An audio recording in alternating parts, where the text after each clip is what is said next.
Hey Joe, how are you? I'm doing well. How you doing? Yeah, good. Thanks for asking, and thank you very much for taking the time out as well. Just let that motorbike go past, in case you heard that. Great timing, good work. Anyway, so thanks for taking time out as well to have a chat with us for 15 minutes or so before you come over here. Of Um, course. yeah, uh, is it when you actually come over here? Because the bio said it was your first headline tour, which is pretty impressive. But is it actually your first time over to Australia? Yeah, it's my first time ever in Australia. Cool. What have you heard? What have you been told to watch out for? Well, interestingly enough, my sister lives in Australia and Hmm. she's lived there. She went to do study abroad in Melbourne, years ago. And then she ended up going back and she's lived there full time for the past 3 years. So she lives in Manly. And I FaceTime her and she's always on the beach. Like everyone's always like shirtless surfing. Like it's just such a different culture. And I don't really know what to expect other than like the stereotypes of like koala bears and kangaroos and Vegemite. Yeah. Well, you'll have to hold hold a koala at some point. Like that's just standard. I That's the law. That's my goal. Yeah, cool. And I would recommend staying away from Vegemite. Yeah, it doesn't look appealing to me. No, not at all. And especially as you said there as well, because you're in the northeast of the United States, correct? Yeah, So correct. it'll be cold as anything where you are right now, and you'll be coming to our summer. Yeah, there Yeah, you go. yeah, yeah. I'm ready for a change of pace because we just got a foot of snow last night and it's not stopping. So it's gonna be nice. I'm looking forward to it. Get off the plane, go somewhere. Just make sure you bring some sunscreen, and I will give you a hot tip as well. As you'll go around Australia as you'll tour, you'll get asked to do a shoey. Do you know what a shoey is? Unfortunately, yeah, because my dad does them, and I don't know where he picked it up. He might have picked it up, I guess, over in Australia, but yeah, I unfortunately know exactly what a shoey is, and that is when someone drinks out of a shoe. But it has to be like a disgusting shoe fresh off the foot. It can't be a new shoe, right? Yeah. As a singer, I would recommend you don't do it. Okay. Yeah, I gotta preserve like my vocal cords. Who knows what people's foot bacteria will do, especially my band. Who knows what they're. I've toured. I got some smelly feet, so. Yeah, well, who knows? Who knows? So, in terms of like you were mentioning there, the band, I mean, Nothing Nowhere is presented as essentially being you, um, so i.e., a one-man band. But obviously, you have a touring setup that comes with you. So, coming over to Australia for the first time, what can we expect from yourself being a multi-instrumentalist and then actually having the band in your show? Yeah, I mean, I guess in the scene that I came up in SoundCloud initially, there was a lot of singers and rappers that would just perform with a backing track. But when I started touring in 2016, I grew up sort of in the hardcore scene and the DIY scene, and I really appreciate bands. I just love seeing guitars, drums, like. So I always knew I wanted to do that. So I started with one of my friends I grew up with. His name's Bert. He plays bass for me right now. And we sort of built a band around that. And right now I have my guitarist, Blake Hardman, who used to play in bands like Counterparts and Gideon and Hundredth. And then my drummer, Taylor Carpenter, who is in an amazing hardcore band out of Nashville called Chamber. So I think what you guys can expect over there is it's a lot heavier live than it is in the recordings, and it's just a blast. I think people are surprised when they see mosh pits break out, but it's fun. Yeah, cool. Oh, when talking of the mosh pits part, because like we yesterday I had a friend come around and we listened to Trauma Factory, and I said, "Oh, you got to check these guys out. They're here in a couple of weeks." And we went to it, and their response was like the first couple of tracks was like, "How's this going to go across live as a rock metal thing?" Because it was generally kind of a laid back rap vibe and everything else.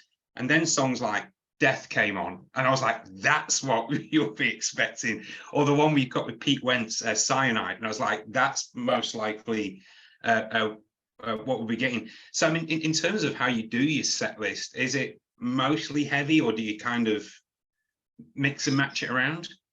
Yeah, I mean, I love to mix and match. You know, I'm like most musicians, my favorite work is the most current work, you know what I mean?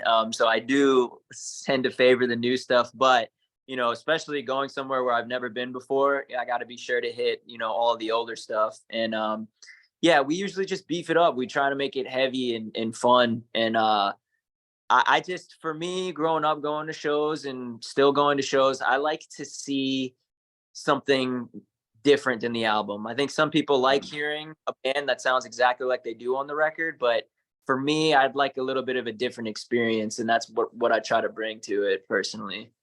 That's good. That's good. I'm the same as you. I like to feel like I'm watching something that's just happened there. Might not happen at Yeah, another show, hasn't happened on a record. It's a moment that you're looking for. exactly. The the actual, I want to talk about, I know you got the new stuff coming out, and I saw that you dropped the video yesterday or the day before that mentioned the new album and the new tracks that were there, and you very subtly hidden a few of the special artists that are on there. So I picked up on that. If we just got a Trauma Factory, which is in essence the last album or current album, going through that, the bio suggested it was accepting the present and following your true north through the pain and suffering of human life. The two parts that came to me and the questions I want to ask is it a concept album lyrically?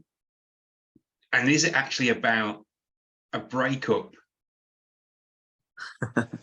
I'd say it encapsulates really the past. I mean, when I recorded it, it encapsulated my life story of the past 2 years, you know, and that includes, you know, relationships and personal mental health struggles. And I just treat my albums as sort of a diary, and sometimes I share too much. Um, but yeah, that's how I always approach it. And I feel like Trauma Factory was just sort of an amalgamation of ups and downs, especially because I mean, I released Trauma Factory, you know, peak pandemic. So it was a weird time for everyone. And I just wanted to capture that feeling, that weird, dark feeling that everyone was feeling, and just put it in a record. And I think it came across pretty well. It's pretty depressing, but at the same time, I think it has its moments of, you know, some light at the end of the tunnel. I personally, I thought it was a really relatable album. And I mean, the first time you actually really, you can tell there's obviously lyrically there's something there, but the first time you actually go, mental health is in the track Real, which is the 14th track out of 15 tracks. But like it really, as you said, pre-pandemic, everyone's gone through particular things in that. And I just like going through it all, I was like, it kind of hit the point. You hear a lot of songs that kind of approach it, but don't really get it. And your album really actually got it in them lyrics. So I thank you for that, for the relatable part. Appreciate that. No problem. Moving into the newer stuff then, so the one you've done with Pete Wentz and the other couple of songs that you've done yourself, what's the lyrical content of them moving forward then, seeing as it's not pandemic? Is it all happy and flowers and sunshine and rainbows? Well, I think people that listen to my music know that's usually not the case. And that's not to say that I am some sort of brooding, just permanently depressed individual. I mean, I do have my own mental health struggles, as I'm sure a lot of people, especially in the alternative music space, do. But yeah, this upcoming record is it's definitely not sunshine and rainbows. I think that, you know, I've been really fascinated with the intersection of nihilism and pessimism with religions like Buddhism. And it's sort of like the idea that nothing matters, sort of that stoic Marcus Aurelius viewpoint that nothing matters. But what I try to portray in this record is that, yeah, nothing matters, but that's the saddest thing in the world, but it's also the most motivating and beautiful thing in the world, because if nothing matters, you make your own meaning. And I think that me having these dark lyrics and heavy sort of subject material, it helps me because I feel like I can put it out on to paper and I don't have to carry it around in my chest and in my heart. And in return, I get people coming up to me at shows saying, hey, your music really helped me.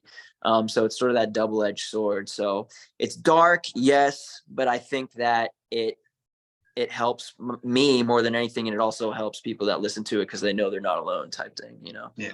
Catharticism. Exactly. Yeah. Turning it to a lighter part at this point. I mean, obviously, you've got people appearing on your records, but you've appeared on so many other people's records, like Sum 41, Dashboard Confessional. Like, I'm guessing you're just the same as your fans and myself, where you're fans of these bands anyway. So do you ever just like pinch yourself every once in a while and go, what the fuck? Like, yeah, every day. Yeah. I try to never forget where I started and where I'm at now. And it's just the really mind-blowing thing because, when you're younger, if you have parents that really motivate you and care about you, the parents will more often than not say, you can put your head towards anything, you can work towards something and you can achieve anything. And, when you're younger, you're like, yeah, I can, you go along with it. But as you get older, you're sort of like, I mean, there's no way I'm really going to be on a song with my idols. I'm really going to be in the studio with Travis Barker from Blink-182. There's these so many moments that I always tell my friends and family where I'm like, if I could take a time machine and go back to 12-year-old Joe, 12-year-old me, and tell me that I was going to be on a Sum 41 song, or I would get Dashboard Confessional on my song, or anything like that, I would lose my mind. So I always have to pinch myself and be like, I'm here. But, I think lately I've been accepting the fact that I deserve to be here. I had imposter syndrome for a long time, but, I know I worked hard at what I do, and I'm just grateful to be here now. Yeah, definitely agree. Well, I believe my time has gone because you've got a busy day ahead of you. I'll most likely catch up with you in the Adelaide show, which I think is February the 8th. So I'll meet up with you there. Otherwise, look, thank you very much for your time and have a great trip over here. Yeah, thank you so much. I appreciate it. Thanks, Joe. Thanks, Gene.